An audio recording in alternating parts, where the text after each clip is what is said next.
जय हिंद साथियों, आप सभी का स्वागत करता हूं आप सभी के अपने चैनल टारगेट सिलेक्शन में। साथियों, आज की इस वीडियो में एसएससी एमटीएस को पूरी तरीके से खत्म करेंगे। यानी कि आज की इस वीडियो में साथियों पूरे सिलेबस को हम लोग कवर अप करने की कोशिश करेंगे। तो आप सभी को पता है साथियों, जो आपका सिलेबस दे रखा है एसएससी एमटीएस एग्जाम में, आपको पता है साथियों, सबसे पहले जीके के आपके सामने 25 क्वेश्चन पूछे जाएंगे, उसके बाद इंग्लिश के 25 क्वेश्चन पूछे जाएंगे, और फिर रीजनिंग के क्वेश्चन होंगे, और फिर मैथ के क्वेश्चन होंगे। ठीक एग्जाम के अनुसार मैंने ये पेपर को तैयार किया है। सबसे पहले जीके, उसके बाद इंग्लिश, उसके बाद रीजनिंग और फिर मैथ। आप चेक करिएगा साथियों कि जीके के इन 25 सवालों में से क्या स्कोर आपका रहता है।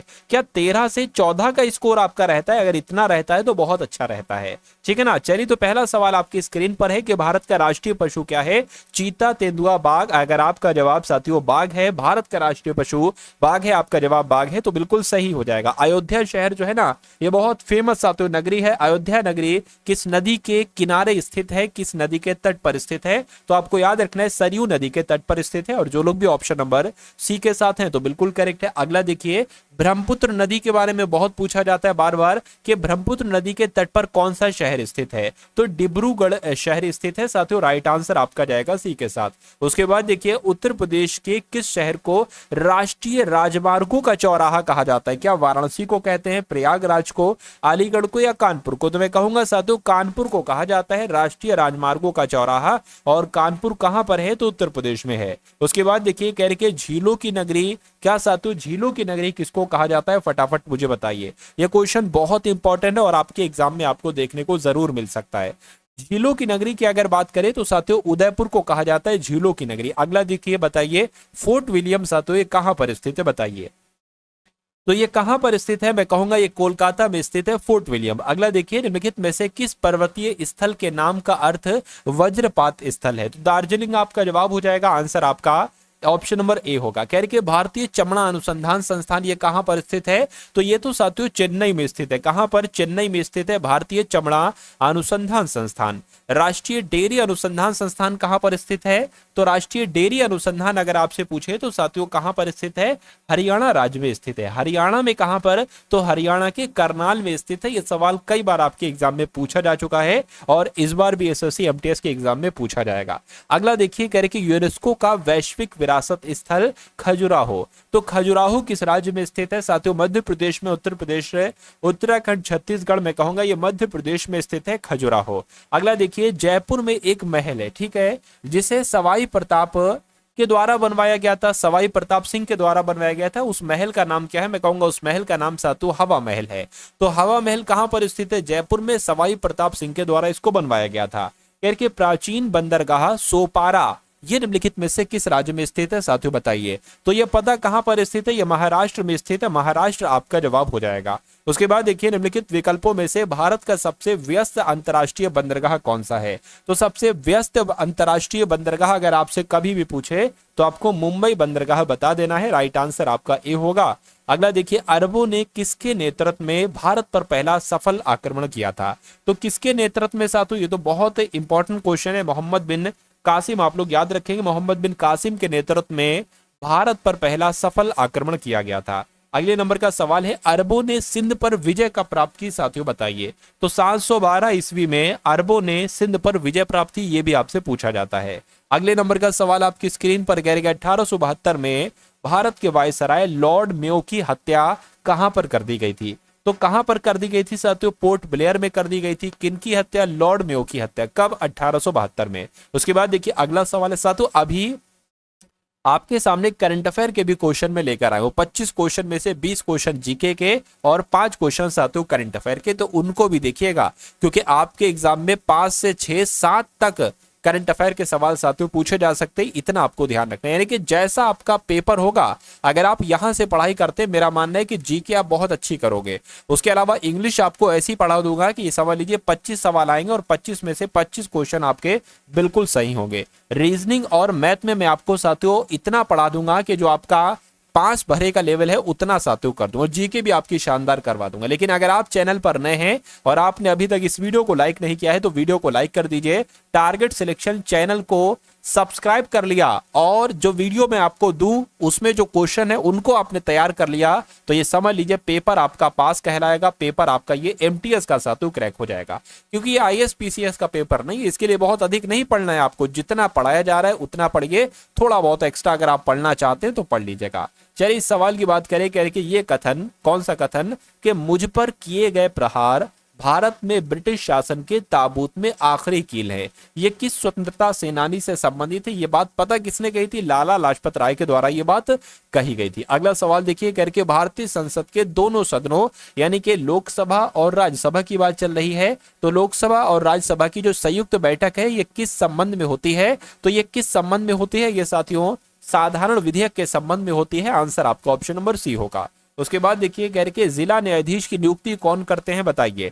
प्रधानमंत्री की सलाह से राष्ट्रपति करते हैं? नहीं। राज्यपाल की सलाह से मुख्यमंत्री करते? नहीं। उच्च न्यायालय की सलाह से राज्यपाल करते? बिल्कुल सही साथियों, जिला न्यायाधीश की नियुक्ति जो है ये उच्च न्यायालय की सलाह से राज्यपाल साहब करते हैं। अगले नंबर का सवाल है, कह रहे विद्युत चुम्बकों का उपयोग निम्नलिखित में से किसमें नहीं किया जाता है? तो विद्युत चुम्बक का इस्तेमाल लाउडस्पीकर में किया जाता है, ट्रांसफार्मर में किया जाता है, विद्युत घंटी में भी किया जाता है, लेकिन रेफ्रिजरेटर्स में नहीं किया जाता है। अब नहीं किया जाता है तो यही आपका आंसर है। अब करंट अफेयर के कुछ सवाल देख लीजिए, कह रहे कि किसने सामाजिक सुरक्षा में उत्कृष्ट उपलब्धि के लिए आईएसएसए पुरस्कार जीता है? तो अपने भारत ने ही साथियों आईएसएसए पुरस्कार जीता है।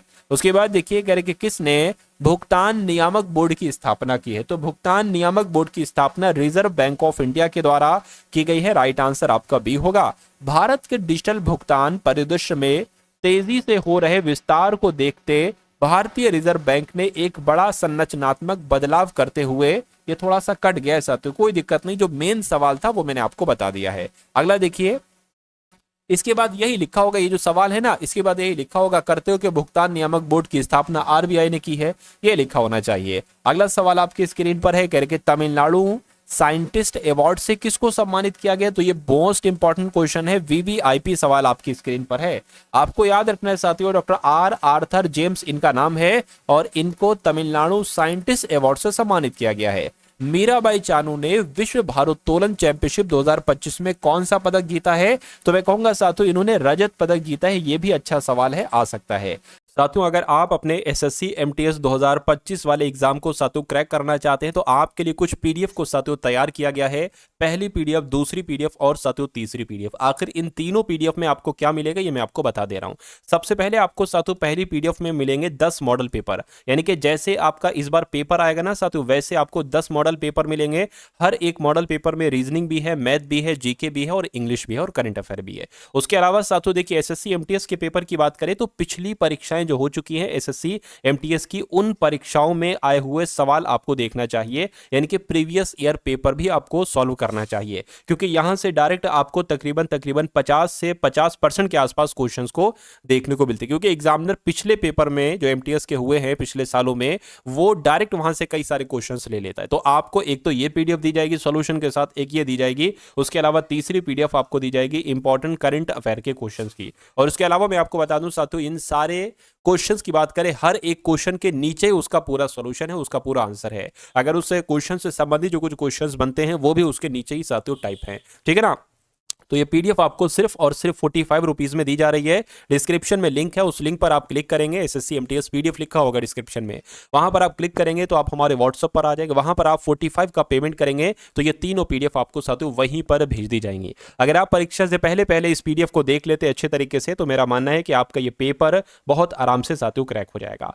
अगला देखिए, किसने सामाजिक सुरक्षा में उत्कृष्ट उपलब्धि के लिए आईएसएसए पुरस्कार जीता है? तो ये मैंने आपको अभी बताया था साथियों, अपने देश भारत ने जीता है। राइट आंसर आपका ए होगा, ए नहीं बल्कि बी होगा। चलिए साथियों, अब उसके बाद 25 सवाल यहां पर हो चुके हैं। अब इंग्लिश के पूरे साथियों 25 टॉप लेवल के क्वेश्चंस यहां पर हम लोग देख लेते हैं। आपके एग्जाम में 25 क्वेश्चन आएंगे, 25/25 का अगर आप स्कोर करना चाहते हैं साथियों वाकई में, तो आज के इन सारे क्वेश्चंस को आप लोग देख कर जाइएगा। पूरे 25 टॉप लेवल के मैंने कॉन्सेप्ट यहां पर लिए हैं। चलिए पहला क्वेश्चन आपकी स्क्रीन पर कह रहे कि इसमें से इनकरेक्टली स्पेल्ड आपको बताना है कि कौन से वर्ड की स्पेलिंग बिल्कुल गलत है। देखिए फैटल लिखा हुआ है, फैटल की स्पेलिंग यहां पर बिल्कुल सही है। फैटल का मतलब क्या होता है? फैटल का मतलब होता है साथियों घातक। अच्छा, यहां पर टैकल लिखा हुआ है, टैकल की स्पेलिंग ऐसे नहीं होती है, CKLE होती है। और इसका मतलब क्या होता है साथियों? उलझना। इसको हिंदी में हम लोग क्या कह सकते हैं साथियों? इसको हिंदी में हम लोग यहाँ पर उलझना कह सकते हैं। ब्रिटल की अगर बात करें, ब्रिटल की स्पेलिंग बिल्कुल सही है। ब्रिटल का मतलब क्या होता है साथियों? क्रूर, क्रूर कहते हैं। और मेटल की अगर बात करें, मेटल का मतलब तो आपको मालूम होना चाहिए, धातु कहते हैं। तो कौन से वर्ड की स्पेलिंग गलत है? ऑप्शन नंबर बी वाले वर्ड की स्पेलिंग गलत है। गलत है तो यही आपका आंसर है। मैंने आपको इससे जितनी जानकारी दी है ना, यहां से भी क्वेश्चन बन सकते हैं। कैसे बन सकते हैं? अगर आपको ये सारी चीजें मालूम है ना, तो इनसे क्वेश्चंस बनते हैं आपके। करके select the most appropriate synonym of the given word, यानी कि आपको यहां पर एक वर्ड दे रखा है अट्रैक्ट। आपको इस वर्ड का बताने से तो सिनोनिम क्या होगा? देखिए, कहते नहीं अट्रैक्शन, यानी कि मैं अट्रैक्ट हो गया, उसको देखकर साथू मैं आकर्षित हो गया, तो इसका हिंदी मीनिंग क्या हो जाएगा? आकर्षित हो जाएगा। अब कौन से मीनिंग का मतलब होता है आकर्षित? देखिए, रिपेल की अगर बात करें, रिपेल का मतलब होता है पीछे हटाना, तो ये तो आंसर होगा नहीं, पीछे हटाना इसका मतलब हो जाएगा। डिस्गस्ट की अगर बात करते हैं, डिस्गस्ट का मतलब होता है कहते नहीं डिस्गस्टिंग, यानी कि घृणात्मक है, तो घृणा। प्रिवेंट की अगर बात करें, प्रिवेंट का मतलब होता है साथियों रोकना, प्रिवेंट का मतलब रोकना। इंटाइस की जब हम बात करते हैं, इंटाइस का मतलब होता है साथियों लुभाना। तो कहीं ना कहीं मैं कहूंगा कि आकर्षित का ये सिनोनिम हो जाएगा, अर्थात अट्रैक्ट का सिनोनिम क्या हो जाएगा? इंटाइज हो जाएगा। ये आप लोग याद रखेंगे। उसके बाद देखिए अगला क्वेश्चन आपकी स्क्रीन पर है। कह रहे कि एक इडियम आपको दे रखा है, टू बियर फ्रूट। इसका मतलब आपसे यहां पर पूछा जा रहा है। देखिए, एक जब कोई अच्छा रिजल्ट आता है, अच्छा यानी कि पॉजिटिव रिजल्ट जब आता है, क्या पॉजिटिव रिजल्ट साथियों जब आता है, तो उसको हम लोग कह सकते हैं क्या? To bear fruit. अब आपको बताएं, टू एक्सेप्ट द ट्रुथ ये होगा नहीं, टू बी क्रिएटिव ये होगा नहीं, टू प्रोड्यूस पॉजिटिव रिजल्ट ये होगा बिल्कुल साथियों सकारात्मक परिणाम भी इसको हम लोग कह सकते हैं। तो कुल मिला कि इस क्वेश्चन का आंसर आपका ऑप्शन नंबर सी होगा। अगला देखिए, यानी कि वी हैव डिसाइडेड, हम डिसाइड कर चुके हैं, to go on a long drive, यानी कि लॉन्ग ड्राइव पर जाना विद आवर फ्रेंड्स। अब देखिए, मैंने खाली जगह देखी और लॉन्ग आ गया, मैंने सारा पढ़ा, तो यहां पर मेरे हिसाब से ड्राइव ही आना चाहिए। तो ड्राइव क्या ऑप्शन में है? और ऑप्शन में भी ड्राइव है, ऑप्शन नंबर डी वाले में है। तो जिनका आंसर यहां पर ऑप्शन नंबर डी है, तो बिल्कुल करेक्ट हो जाएगा। उसके बाद देखिए अगला क्वेश्चन आपकी स्क्रीन पर है। कह रहे कि select the option that can be used as one word substitution for the given group of words, यानी कि एक लाइन आपको दे रखी, एक लाइन का आंसर आपको वन वर्ड में देना है। Giving order in a manner that permits no refusal, यानी कि ऑर्डर दिया जा रहा है एक ऐसा जो परमिट हो जाए, जो स्वीकार हो जाए, उसका रिफ्यूजल ना हो, उसको मना ना किया जाए। यानी कि अगर मैं आपको कोई ऑर्डर दूं तो आप उसको मना नहीं कर सकते। इसको क्या कहा जाता है? इसको तानाशाही कहा जाता है। अरे भाई, अगर मैं आपको कोई ऑर्डर दूं, कोई काम करने को कहूं, अगर वो काम सही हो तो आप करना, अगर गलत हो तो मत करना। लेकिन अगर तब भी मैं आपसे फोर्स करूं तो लोग मुझे कहेंगे मैं तानाशाही कर रहा हूं। तो इसका मतलब वही हो जाएगा तानाशाही, यानी कि डिक्टेटर इसका मतलब हो जाएगा। तो मैं कहूंगा डिक्टेटर टाइप वर्ड कहां पर लिखा हुआ है? डिक्टेटोरियल ऑप्शन नंबर ए में लिखा हुआ है। इसका मतलब होता है तानाशाही, है ना। गिविंग ऑर्डर, ऑर्डर दे रहा है, परमिट्स करना है उसको, रिफ्यूजल नहीं करना है। तो कुल मिला के आंसर आपका ए होगा। तो उसके बाद देखिए करके select the correctly spelled word, यानी कि इनमें से कौन से वर्ड की स्पेलिंग बिल्कुल सही आपको लग रही है। मैकेनिज्म कैसे लिखा जाता है? तो मैकेनिज्म की स्पेलिंग जैसे ऑप्शन नंबर ए में लिखी हुई है ना, ए में लिखी हुई है मैकेनिज्म, ये सही होगी। देखिए ई नहीं आएगी, ए आना चाहिए यहाँ पर। देखिए जरा कोई ऐसा वो ऑप्शन लिखा हो जहां पर ए है, तो ये तो गलत हो जाएगी। ए यहां पर है लेकिन MECHA, ये साथियों गलत लिखा हुआ है, ये गलत है, ये भी नहीं होगा, ये भी नहीं होगा। हाँ, ए यहां पर लिखा और निज्म भी सही और मैक भी सही, यानी कि ऑप्शन नंबर सी वाले की वर्तनी आपकी स्पेलिंग बिल्कुल सही हो जाएगी। अगला क्वेश्चन आपकी स्क्रीन पर है। अब आपको एंटोनिम बताना है, एक वर्ड का, एक वर्ड का। कहते नहीं बड़ा ऑकवर्ड लग रहा है, यानी कि बड़ा अजीब सा मुझे यहाँ पर लग रहा है, तो इसकी हिंदी होती है साथियों अजीब, ऑकवर्ड की। अब यहां पर आपको इसका सिनोनिम एंटोनिम बताना है, सिनोनिम एंटोनिम बताना है साथियों। क्या इसका एंटोनिम बल्कि होगा? बल्कि का मतलब पता क्या होता है? बड़ा, बल्कि का मतलब बड़ा होता है। अनईजी की अगर बात करें, अनईजी का मतलब एक तरीके से कहीं ना कहीं इसको हम लोग व्याकुल कह सकते हैं ना, बड़ा व्याकुल हो गया वो, है ना, व्याकुल हो गया। उसके अलावा साथियों इनएलिजेंट की अगर बात करते हैं, इनएलिजेंट मतलब जो अच्छी नहीं लग रही, देखने में अच्छा ना लगे, उसको इनएलिजेंट कहा जा सकता है। लेकिन अगर ग्रेसफुल की बात करें, ग्रेसफुल का मतलब होता है सुंदर। अब कहते हैं साथियों देखिए, बड़ा अजीब लग रहा है, या बड़ा सुंदर लग रहा है, तो ये दोनों आपस में एंटोनिम ही तो हैं। तो मैं कहूंगा ऑकवर्ड का एंटोनिम क्या हो जाएगा, ग्रेसफुल, और ग्रेसफुल का एंटोनिम क्या हो जाएगा, ऑकवर्ड हो जाएगा। उसके बाद देखिए अगला क्वेश्चन है, कह रहे कैप्टिविटी की अगर बात करें, इसका आपको बताना है सातों एंटोनिम क्या होगा कैप्टिविटी का। यहां पर प्रॉस्पेरिटी फर्स्ट ऑप्शन में लिखा है। प्रॉस्पेरिटी का मतलब क्या होता है साथियों, क्या इसका एंटोनिम हो सकता है, मैं कहूंगा नहीं। फ्रीडम की अगर बात करें, फ्रीडम का मतलब साथियों क्या होता है, आजादी होता है, क्या ये हो सकता है। अच्छा, सबसे पहले कैप्टिविटी का मतलब क्या होता है, कैप्टिविटी का मतलब होता है साथियों गुलामी, और फ्रीडम का मतलब होता है साथियों आजादी, यानी कि गुलामी का एंटोनिम क्या हो जाएगा, आजादी। कह सकते हैं कैप्टिविटी का एंटोनिम साथियों फ्रीडम हो जाएगा, और फ्रीडम का कैप्टिविटी हो जाएगा। तो जिनका आंसर यहाँ पर ऑप्शन नंबर बी के साथ है, तो मैं कहूंगा आंसर आपका बिल्कुल करेक्ट हो जाएगा भाई, बहुत बढ़िया, वेरी गुड क्लास। उसके बाद देखिए अगला क्वेश्चन है, select the option that can be used as one word substitution for the given group. यानी कि आपको यहां पर बताना है कि स्टडी ऑफ डिसीज को क्या कहा जाता है। स्टडी ऑफ डिसीज के बारे में पूछा जा रहा है, बताइए। तो इसको साथियों टेलीपैथी कहा जाएगा, टेलीपैथी तो नहीं कहा जाएगा, इसको पैथोलॉजी कहा जाएगा, पैथोलॉजी कहा जाता है स्टडी ऑफ डिसीज को, ठीक है ना। एम्पैथी साथियों सहानुभूति को कहा जाता है, एंटीपैथी घृणा को कहा जाता है। उसके बाद देखिए अगला सवाल है, कह रहे ईगल आई, क्या साथियों ईगल आई एक ईडियम है, इसका मीनिंग आपसे पूछा जा रहा है। तो ईगल आई का मतलब पता साथियों क्या होता है, इसका मतलब होता है चौकन्ना रहना। क्या, चौकन्ना रहना साथियों इसका मतलब होता है। तो मैं कह सकता हूं eye full of curiosity, eye with sharp visual power, बिल्कुल साथियों विजुअल विजुअल पावर कह सकते हैं, sharp visual power an eye. तो कुल मिला के साथियों राइट आंसर आपका ऑप्शन नंबर बी होगा। उसके बाद देखिए अगला क्वेश्चन है, आपसे कहा जा रहा है कि फ्रेंडशिप इंक्रीज हैप्पीनेस, है ना, मतलब दोस्ती जो है ये हैप्पीनेस बढ़ाती है, और माइजरी की अगर बात करते हैं साथियों कष्ट कह सकते हैं, कष्ट हो गया, दुख हो गया, ये क्या करेगी, ये घटाती है। तो घटाती है यानी कि यहां पर आपका साथियों क्या हो जाएगा, कुल मिला के डिमिनिशेस की अगर बात करें, डिमिनिशेस का मतलब होता है साथियों कम करना, यानी कि दोस्ती को बढ़ाती है, और माइजरी यानी कि कष्ट को घटाती है, डिमिनिश करती है। तो डिमिनिशेस साथियों यहाँ पर आपका आना चाहिए। उसके बाद देखिए अगला क्वेश्चन है, select the incorrectly spelled word, यानी कि आपको बताना है इसमें से कौन से वर्ड की स्पेलिंग गलत है। देखिए फास्टन की अगर बात करें, फास्टन का मतलब क्या होता है, बांधना, कोई भी चीज बांधना है ना, फास्टन कहते हैं, और इसकी स्पेलिंग बिल्कुल सही है। बिजनेस की स्पेलिंग ऐसे नहीं होती साथियों, BUSINESS ये होती है, और बिजनेस का मतलब व्यापार करना होता है। अगर बात करते हैं साथियों प्लंज की, तो प्लंज का मतलब होता है साथियों डुबकी, क्या इसका मतलब होता है डुबकी। और इवॉल्व की अगर बात करें, इसका मतलब होता है साथियों विकास, क्या साथियों, विकसित करना इसका मतलब होता है ना। ये सारी चीजें आप लोग याद रखेंगे अगर वाकई में एग्जाम को क्रैक करना चाहते हैं।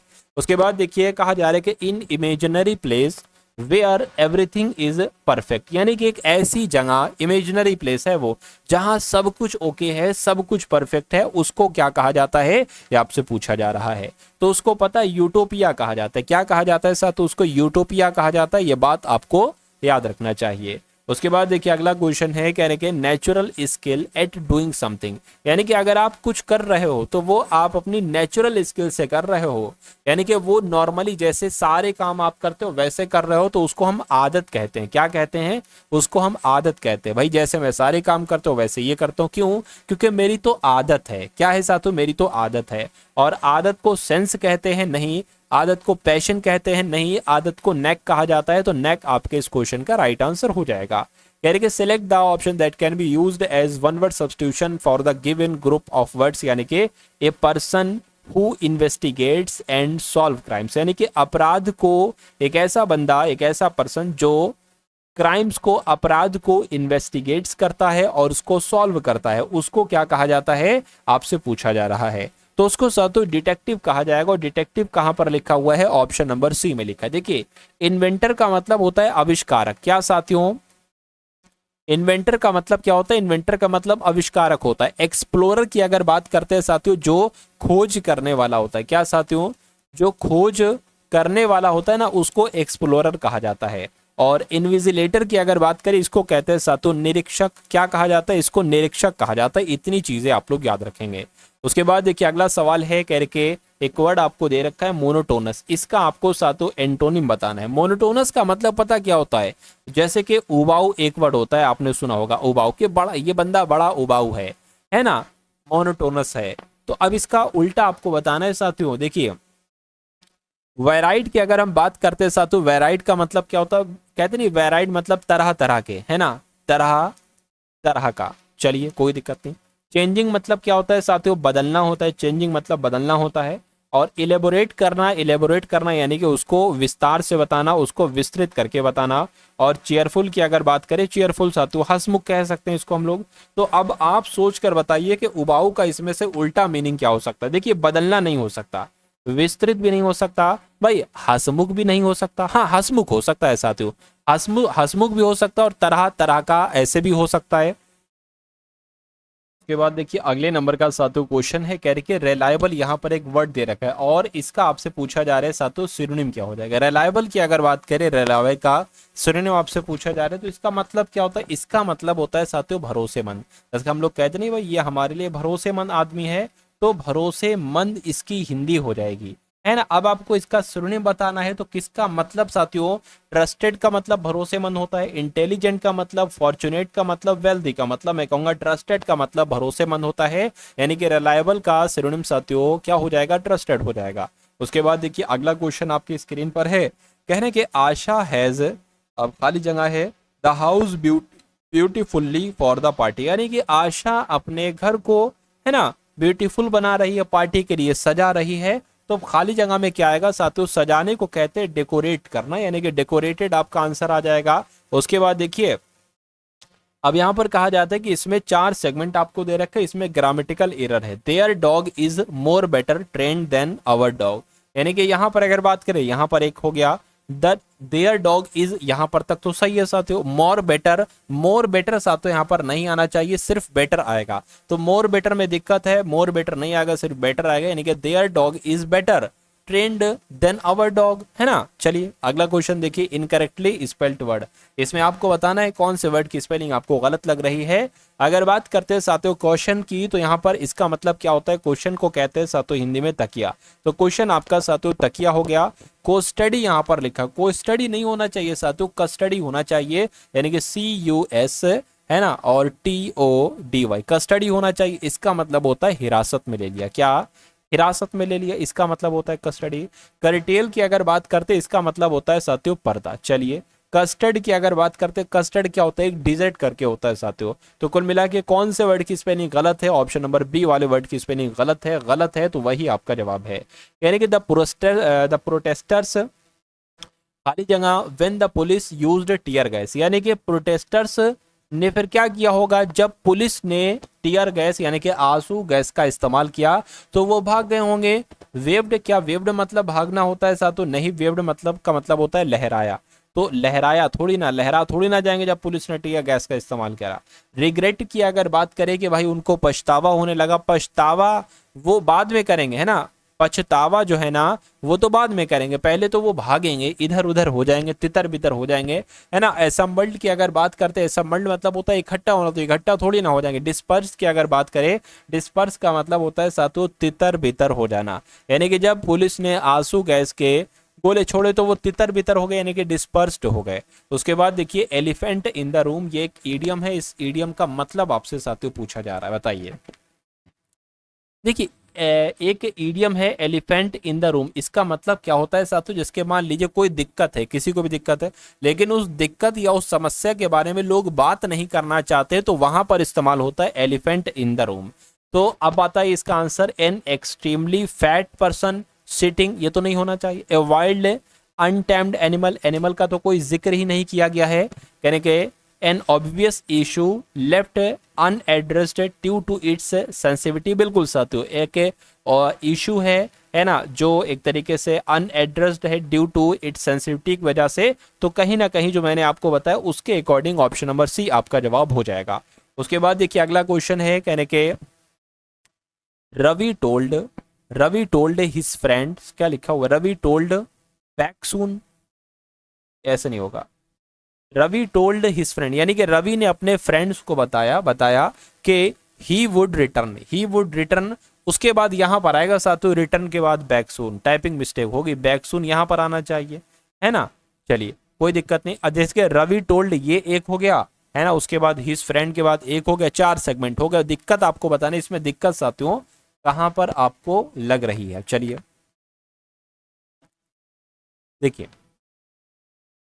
Ravi told his friends that he would return back. अब देखिए यहां पर रिटर्न भी आ गया, बैक भी आ गया। रिटर्न सून हो जाना चाहिए, यानी कि यहां पर बैक का इस्तेमाल नहीं होना चाहिए, रिटर्न ही खाली सही है। चलिए अब उसके बाद देखिए साथियों, रिटर्न, चलिए रिटर्न सून होना चाहिए था। अगला देखिए, कहने के परस्यूट की अगर बात करें, एक वर्ड दे रखा है, इसका आपसे एंटोनिम पूछा जा रहा है। परस्यूट का मतलब क्या होता है? किसी को राजी करना, है ना। क्या साथियों, किसी को राजी करने को कहा जाता है परसुइड, है ना। अब इसका एंटोनिम क्या होगा भाई? किसी को किसी काम से रोकना, है ना। तो हल्ट मतलब क्या होता है? हल्ट मतलब, या हल्ट मतलब होता है साथियों रुकावट, है ना, कि भाई आगे चलकर हल्ट आएगा, यानी कि कोई रुकावट आएगी। मीठी बातों से मिला लेना, इसको कहते हैं कॉक्स। लीड की अगर बात करते हैं भाई, कौन हमारी टीम का लीडिंग कर रहा है, लीड कौन कर रहा है, इनके नेतृत्व कौन करना है ना। बोलबाला इंग्लिश हिंदी में कहते हैं साथियों स्वय को। तो मैं कहूंगा हल्ट ही यहां पर हो जाएगा, आंसर आपका ए होगा। उसके बाद देखिए अगले नंबर का क्वेश्चन है, कहने के the government the contract for 100 low floor buses to an automobile manufacturer. अच्छा भाई, यहाँ पर एक खाली जगह होना चाहिए साथियों, यहाँ पर होना चाहिए, यानी कि गवर्नमेंट ने, सरकार ने क्या किया? जो ऑटोमोबाइल मैन्युफैक्चरर है, ऑटोमोबाइल निर्माता है, इसने 100 बसें बनाई हैं, है ना। तो इसके लिए इसको रिवार्डेड किया है, इसको गिफ्टेड किया है, इसको अवॉर्डेड किया है, इसको ग्रांटेड किया है। तो इसको अवॉर्डेड दिया गया है, अवॉर्डेड एक तरीके से सातु किया गया, यानी कि उसको सम्मानित किया गया है। तो यहाँ पर खाली जगह में ऑप्शन नंबर सी वाला वर्ड आपका आ जाएगा। यहाँ पर हम लोग के सामने रीजनिंग के क्वेश्चन स्टार्ट हो चुके हैं। बहुत ही शानदार ये रीजनिंग के सभी सवाल हैं। इन क्वेश्चंस को देखिएगा और अपनी तैयारी को साथियों मजबूत करिएगा। चलिए तो पहला सवाल है, इसका आंसर क्या हो सकता है आप लोग एक बार मुझे बताइए। आपके सामने साथियों कथन है, आपके सामने निष्कर्ष है, करके सभी चूहे कुत्ते। तो मान लेते हैं साथियों कि हमने चूहे बना लिए और सभी चूहे जो है ना, क्या है साथियों, सभी चूहे कुत्ते हैं, और करके कुछ चूहे मुर्गियां हैं। तो इतने चूहे हैं, यानी कि कुछ चूहे जो है ना, ये क्या बताया गया, मुर्गियां, तो कुछ चूहे मुर्गियां होंगे। अब निष्कर्ष को देखिए और बताइए कौन सा निष्कर्ष सही है, कौन सा निष्कर्ष गलत है। कह रहे कि कुछ चूहे कुत्ते हैं, कुछ चूहे कुत्ते नहीं साथियों, सभी चूहे कुत्ते। क्या साथियों, सभी चूहे यहाँ पर जो है ना, वो क्या है, वो साथियों यहाँ पर कुत्ते हैं। चलिए, कह रहे कि कुछ मुर्गियां चूहे हैं, कुछ मुर्गियां चूहे हैं, बिल्कुल इतनी मुर्गियां जो है ना, वो चूहे हैं। तो ये तो आपका क्या हो जाएगा, सही हो जाएगा। और कुछ चूहे कुत्ते हैं। अब देखिए, अगर यहां पर हम एक ये भी हो सकता है कि जब सारे चूहे, है ना, जब सारे चूहे कुत्ते हैं तो कुछ चूहे भी तो कुत्ते हुए, तो ये भी आपका कहीं ना कहीं सही हो जाएगा। तो ऐसा लिखा हुआ है क्या, देखिए निष्कर्ष 1 और दोनों पालन करते हैं, अतः केवल निष्कर्ष 2 पालन करता चाहिए। तो नहीं, ये ऑप्शन नंबर डी वाला आपका हो जाएगा। ये कुछ नहीं लाइन है, सिर्फ इतनी लाइन आप लोग याद रखेंगे। उसके बाद देखिए अगला सवाल है, कह रहे कि उस वे नारे का चयन करें जो निम्नलिखित वर्गों के बीच के संबंध को सर्वोत्तम ढंग से निरूपित करती है। भतीजी, ब्यूटिशियन, महिलाएं। देखिए जो भी भतीजी है ना, वो फीमेल है, यानी कि वो महिलाएं होंगी। तो मान लेते ये महिलाएं हो गई, ये भतीजियां हो गई, और हो सकता हो कुछ भतीजियां ब्यूटिशियन हो और कुछ महिलाएं ब्यूटिशियन हो, तो ये ब्यूटिशियन हो गई। तो ऐसा आरेख कहां पर बना हुआ है, ऐसा आरेख ऑप्शन नंबर सी में बना हुआ है। तो ये आपका राइट आंसर है। उसके बाद देखिए अगला क्वेश्चन आपकी स्क्रीन पर है। आपसे क्या पूछा जा रहा है साथियों, ये मैं आपको यहाँ पर एक बार बता देता हूँ। देखिए जैसे कि यहाँ पर लिखा हुआ है साथियों, एक काम करते हैं साथियों, यहाँ पर कुछ मिस्टेक, यहाँ पर ओ भी लिखा हुआ है और खाली जगह है, के एम लिखा हुआ और फिर एक खाली जगह है, और फिर ओ पी के लिखा हुआ है, फिर एक खाली जगह है, फिर ए ओ लिखा हुआ है, फिर साथियों 2 बार खाली जगह है, और फिर एम और ए लिखा हुआ है। आपको बताना इन खाली जगह में क्या क्या आएगा। सबसे पहले काउंट कर लीजिए सभी को, 1 2 3 4 5 6 7 8 9 10 11 12 13 14 15 15 है। तो मेरा मानना है साथियों 5 5 का पेयर बन रहा होगा। तो 5 का बना लीजिए, 1 2 3 4 5 ये अलग हो गया, 1 2 3 4 5 ये अलग हो गया, 1 2 3 4 5 ये अलग हो गया। आप देखो साथियों अंत में ए आ रहा है, ए यहां पर भी है, ए यहां पर भी है, तो जाहिर सी बात है ए यहां पर भी आएगा, ए बना लिया मैंने। आप देखो अंत में साथियों एम ए है, एम ए यहां पर भी है, एम ए यहां पर भी है, तो एम ए साथियों यहां पर भी हो जाएगा। अब हमें पूरा मिल गया है ओपी के एम ए, तो ओ पी के एम ए, ओ पी के एम ए। तो अब आपको देखना है कि आपने अपने पेन से क्या क्या लिखा हुआ है। आपने अपने पेन से साथियों P लिखा है, आपने अपने पेन से A लिखा है, आपने M लिखा है, आपने P और K लिखा है। ये कौन से ऑप्शन में लिखा हुआ है साथियों? तो ऑप्शन नंबर बी में लिखा हुआ है। तो जिनका आंसर ऑप्शन नंबर बी के साथ है, तो मैं कहूंगा आंसर आपका बिल्कुल करेक्ट हो जाएगा भाई। बहुत बढ़िया, वेरी गुड क्लास। उसके बाद देखिए अगला सवाल है, ये सारे के सारे साथियों ऑप्शन है ना, क्या है? ऑप्शन है। और यहाँ पर आपको बताना है साथियों क्या आएगा। अच्छा मैं लिख देता हूँ साथियों, देखिए 6 है, 15 है और 48 है। उसके नीचे साथियों 7 है, 17 है और साथियों क्या है? 55 है। और फिर साथियों 13 है और फिर 29 है। आपको बताने कि यहाँ पर कौन सा नंबर आएगा। देखिए ये 6, 15, 48 ये कैसे यहाँ पर क्या हुआ है, थोड़ा सा सोचने की कोशिश आप लोग करिए। देखिए अगर हम साथियों इन दोनों को जोड़ दें, यानी कि 6 और 15 को क्या कर दें, 6 और 15 को आपस में अगर हम जोड़ देते हैं तो कितना हो जाएगा साथियों? 21 हो जाएगा। ठीक है ना। अब साथियों 21 की गुणा अगर हम बात करते हैं साथ, हमें 48 बनाना है। 21 की गुणा अगर हम 2 से कर दें तो कितना हो जाएगा? 42 हो जाएगा। अब 42 में हमें कितना जोड़ना है साथियों? अगर हम 6 जोड़ देते हैं तो हमें 48 मिल जाएगा। ठीक है। अगर यहाँ पर जो रूल्स हमने अपनाए वही रूल्स इनको अपनाने पर ये 55 आ जाता है, तो रूल्स हमारा सही है।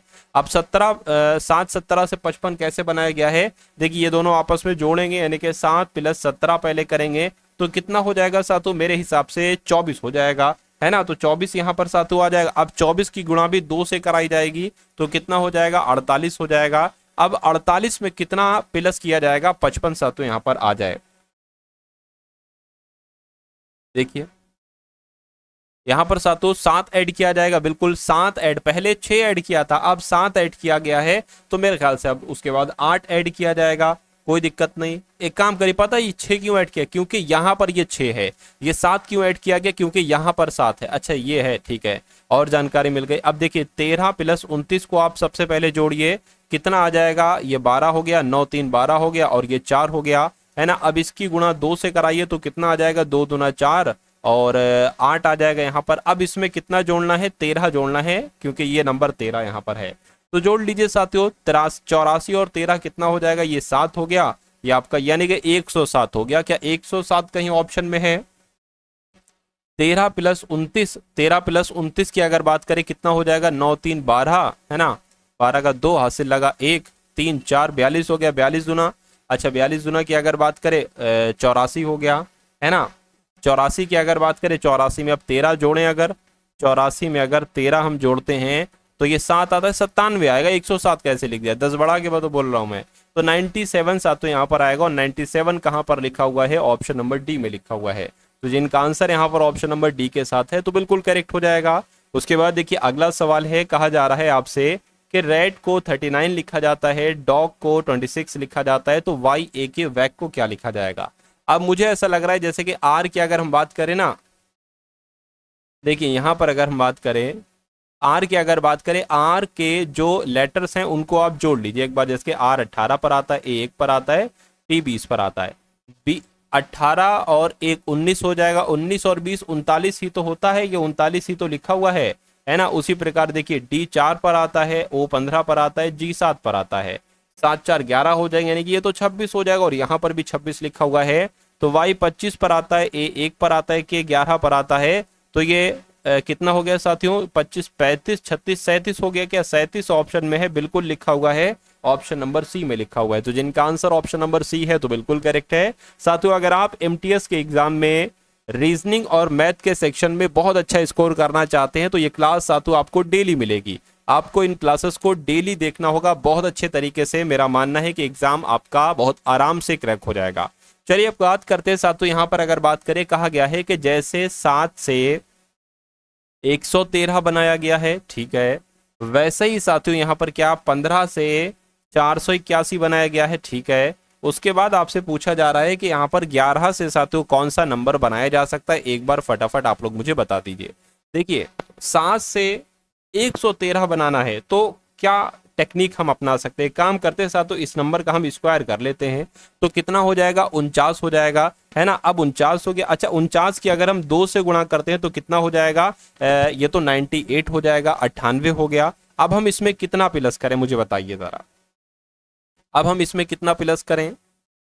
अब तो डायरेक्ट साथ तो इसमें 15 ऐड करने को बोल रहा है, लेकिन हम 15 ऐड नहीं ऐसे कर सकते।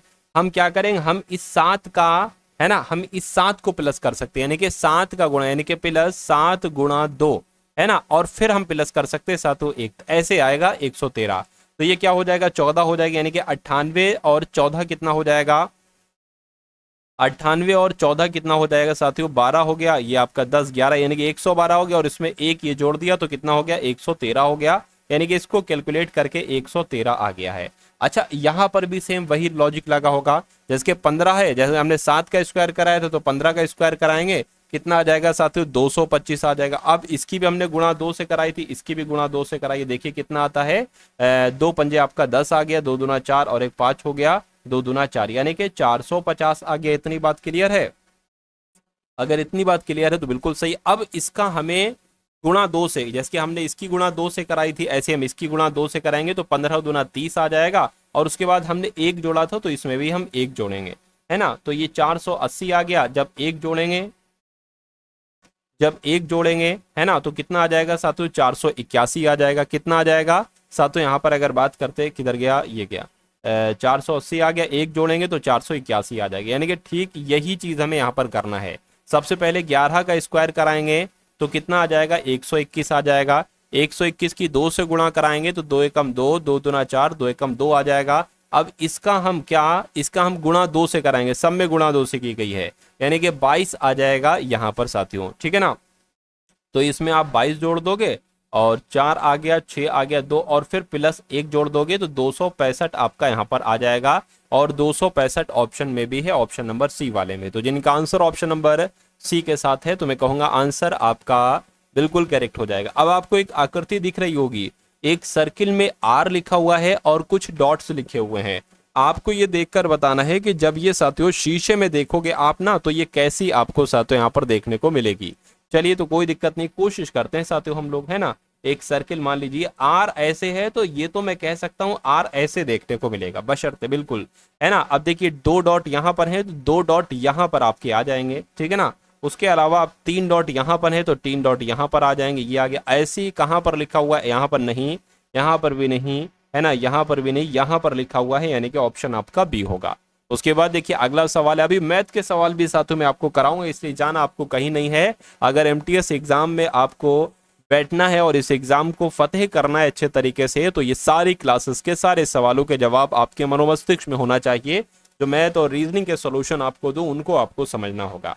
अगला सवाल देखिए, विटीकल्चर का अंगूर से वही संबंध है जो फ्लोरिकल्चर का किससे होगा, तो फ्लोरिकल्चर का संबंध तो साथियों फूलों से होता है, राइट आंसर आपका ए होगा। उसके बाद देखिए साथियों, आपसे यहां पर कहा जा रहा है कि SRQ है, उसके बाद PON है, उसके बाद कौन से 3 लेटर यहां पर आएंगे, और उसके बाद JIH है, और उसके बाद GFE है। ये आपसे यहां पर कुल मिला के पूछा जा रहा है। देखिए मुझे ऐसा लग रहा है S19 पर होता है, P 16 पर होता है, 3 घटाया गया है, और J से G में भी 3 घटाया गया, यानी कि P में P 16 पर होता है, यहाँ पर 3 घटाएंगे, तो जब 3 घटाएंगे तो साथियों क्या आ जाएगा, तो यहाँ पर आपका M आ जाएगा, यानी कि 16 में से 3 घटाएंगे तो 13 आ जाएगा, 13 पर M होता है, ठीक है।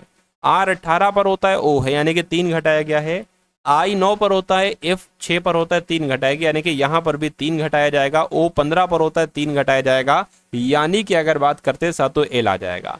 उसके बाद Q से N हुआ है, 3 घटाया गया है, N में 3 घटाओगे तो क्या आ जाएगा साथियों, K आ जाएगा, यानी कि MLK कहां पर लिखा हुआ है, ऑप्शन नंबर बी में लिखा हुआ है। अगला सवाल नंबर सीरीज वाला सवाल है,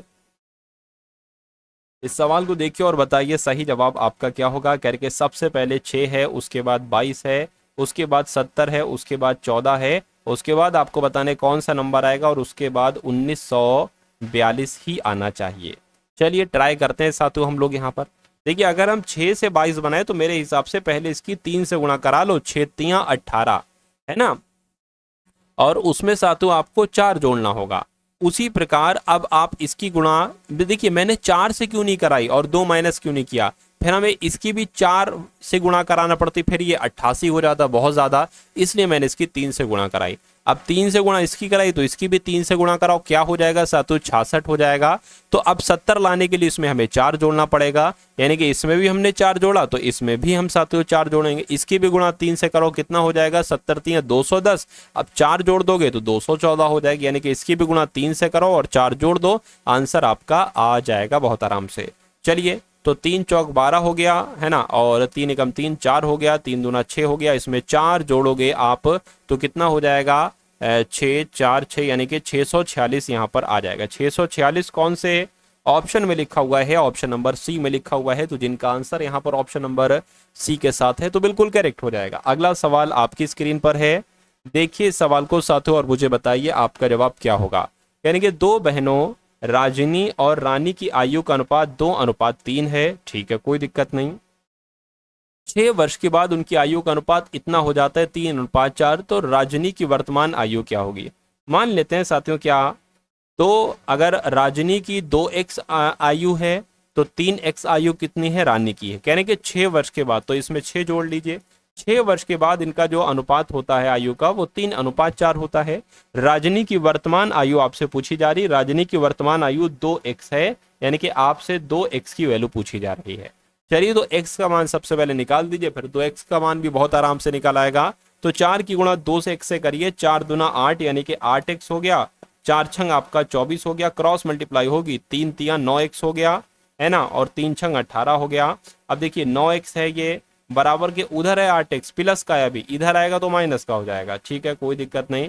ये आपका 24 है इधर, और ये बराबर के उधर है, प्लस का है, इधर आएगा तो माइनस का हो जाएगा। 9x में से 8x जाएगा तो सिर्फ एक x बचेगा, यहाँ पर साथियों 6 बचेगा, यानी कि x बराबर आपका 6 आ चुका है। तो 2x की वैल्यू क्या होगी? 2 गुणा 6 होगी, कितना आ जाएगा? 12 वर्ष आ जाएगा। तो 12 वर्ष किसकी आयु होगी? राजनी की आयु होगी, राजनी आपका जवाब हो जाएगा। अगर आपसे रानी की आयु पूछी जाती तो रानी की आयु 3x है, यानी कि आप 3 गुणा 6 करते तो 18 वर्ष आती, फिर 18 वर्ष ये साथियों किसकी? रानी की आयु हो जाती। चलिए खैर, अगले नंबर का सवाल आपकी स्क्रीन पर है, इस सवाल को देखिए साथियों और बताइए आपका जवाब क्या होगा। कहने के एक निर्माता ने एक वस्तु 1400 के मूल्य अंकित किया। अच्छा, यानी कि एक वस्तु पर उसने कितने रुपए लिख दिया? उसने लिख दिया कि भैया ये तो 1400 रुपए की है ना, और उसके बाद एक खुदरा विक्रेता को 25% की छूट पर इसे बेच दिया। 25% की इसको छूट पर बेचा गया, यानी कि इसको 75% में बेचा गया होगा। यानी कि जिसने इसे बेचकर 12% का लाभ कमाया, खुदरा विक्रेता ने वस्तु को किस मूल्य पर बेचा? पहले ये देख लीजिए कि 1400 अंकित मूल्य पर जब 25% की छूट दी गई और उसको बेचा गया तो वो कितने रुपए की बिकी? तो 2 जीरो से 2 जीरो कट कर लीजिए, 75 की गुणा 14 से कर लीजिए, है ना। 4 पंजे आपका 20 हो जाएगा, 4 सत्ते 28 हो जाएगा, ये पूरा 30 हो गया, ये 75 आ जाएगा, 0 5 और ये 10, यानी कि 1050 है ना, 1050 रुपए की वो वस्तु आई जब 25% की उसको छूट दी गई। इतनी बात क्लियर है। अब कह रहे हैं कि इस पर 12% का लाभ अर्जित किया गया, तो अगर 1050 रुपए की वस्तु पर 12% का लाभ अर्जित किया जाएगा तो वो कितने की हो जाएगी? देखिए जरा, यही चीज आपसे बस पूछी जा रही है। तो 1 जीरो से 1 जीरो आपका कैंसिल हो जाएगा, 5 दूना 10, 5 दूना 10, 5 एकम 5 हो जाएगा, 2 से कट करेंगे तो साथियों 2 पंजे 10, 2 छंग 12, यानी कि 21 की गुणा 56 से आप लोग करा लीजिए।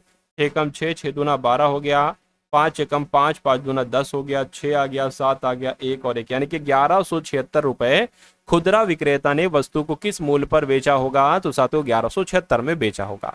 चलिए आंसर आपका ऑप्शन नंबर सी है। उसके बाद देखिए अगले नंबर का सवाल आपकी स्क्रीन पर है, यानी कि 12 मीटर, 15 मीटर, 20 मीटर की विमाओं वाले एक कमरे की 4 दीवारों पर 2 रुपए मीटर प्रति स्क्वायर, क्या 2 रुपए मीटर प्रति स्क्वायर की दर से पुताई कराई जानी है, पुताई करानी जानी है, ठीक है कोई दिक्कत नहीं है।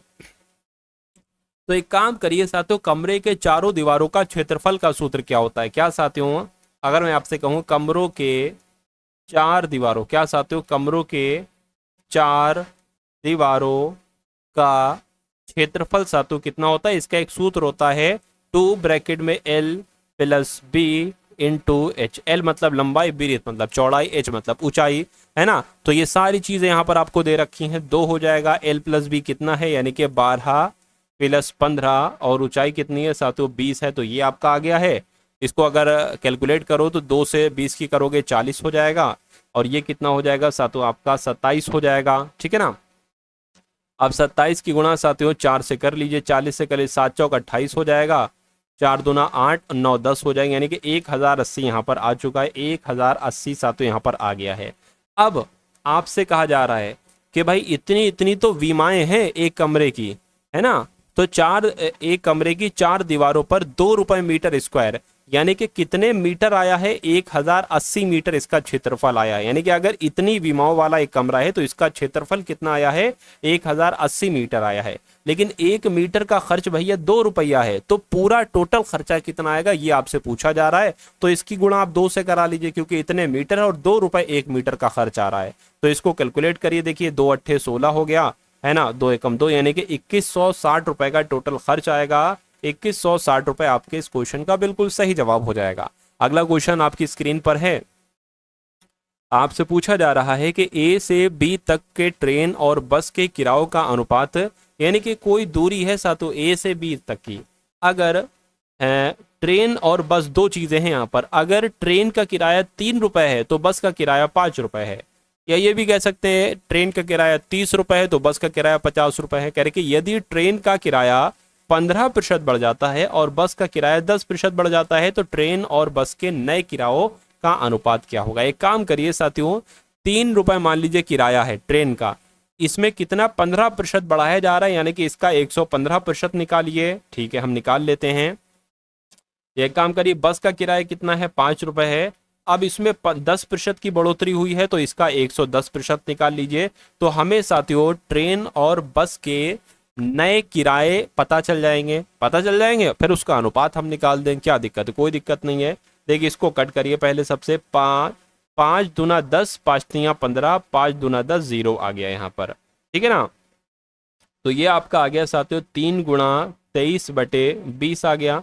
इसकी अगर बात करें, इसको 0 से 0 आपका यहाँ पर ये कैंसिल हो जाएगा, और 5 एकम 5, 5 दूना 10 आ गया, यानी कि यहाँ पर कितना आ गया साथियों, 11/2 आ गया।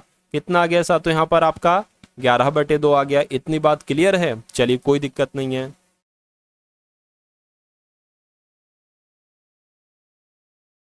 ना। अब उसके बाद साथियों देखिए, अगर आपके यहाँ तक समझ में आ गया है तो बहुत अच्छी बात है। अब उसके अगले चीजें हम लोग यहाँ पर साथियों देख लेते हैं। अब देखिए साथियों, यहाँ पर ये क्या आ गया आपका, ये आपका साथियों यहाँ पर आ गया 3 गुणा 23/20, और ये हो गया साथियों ट्रेन का किराया का अनुपात, और ये हो गया साथियों आपका बस का किराया का अनुपात। देखिए इससे 20 से कैंसिल हो जाएगा, 2 से कट होगा, यहाँ पर साथियों 10 आ जाएगा। ये बात क्लियर है, 10 आ गया साथियों यहाँ पर, है ना। अब साथियों इस 11 की गुणा इस 10 से हो जाएगी, यानी कि 3 गुणा, अगर हम 3 गुणा 23 कर दे तो कितना आ जाएगा साथियों, 69 आ जाएगा, और 11 गुणा 10 से कर दे तो 110 आ जाएगा, यानी कि इनका जो अनुपात है वो 69/110 आया, और ऐसा ऑप्शन नंबर सी में लिखा। तो कैसी लगी साथियों आपको ये क्लास, इस वीडियो को एक बार लाइक करके कमेंट सेक्शन में जरूर बताइएगा कि ये क्लास आपको कैसी लगी। उसके अलावा डिस्क्रिप्शन में आपको प्लेलिस्ट का लिंक दे दिया गया है, वहां से जाकर आप हमारी सारी पिछली वीडियोस को देख सकते हो और अपनी तैयारी को मजबूत कर सकते हैं। तो जितनी भी क्लासेस आप डेली आए उनको डेली आपको साथियों देखना है, अगर आप वाकई में अपनी तैयारी को मजबूत करना चाहते हैं। तो मिलते हैं हम सभी लोग आने वाली वीडियो में। जय हिंद साथियों।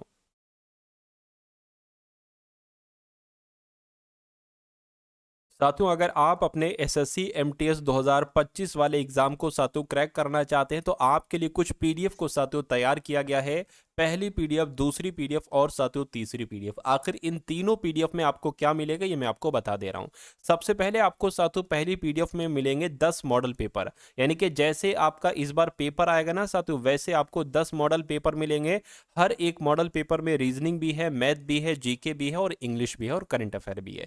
उसके अलावा साथियों देखिए एसएससी एमटीएस के पेपर की बात करें तो पिछली परीक्षाएं जो हो चुकी हैं एसएससी एमटीएस की, उन परीक्षाओं में आए हुए सवाल आपको देखना चाहिए, यानी कि प्रीवियस ईयर पेपर भी आपको सॉल्व करना चाहिए, क्योंकि यहां से डायरेक्ट आपको तकरीबन 50 से 50% के आसपास क्वेश्चंस को देखने को मिलते हैं, क्योंकि एग्जामिनर पिछले पेपर में जो एमटीएस के हुए हैं पिछले सालों में, वो डायरेक्ट वहां से कई सारे क्वेश्चंस ले लेता है। तो आपको एक तो ये पीडीएफ दी जाएगी सॉल्यूशन के साथ, एक ये दी जाएगी, उसके अलावा तीसरी पीडीएफ आपको दी जाएगी इंपॉर्टेंट करंट अफेयर के क्वेश्चंस की। और उसके अलावा मैं आपको बता दूं साथियों, इन सारे क्वेश्चंस की बात करें, हर एक क्वेश्चन के नीचे उसका पूरा सॉल्यूशन है, उसका पूरा आंसर है। अगर उस क्वेश्चन से संबंधित जो कुछ क्वेश्चंस बनते हैं वो भी उसके नीचे ही साथियों टाइप हैं, ठीक है ना।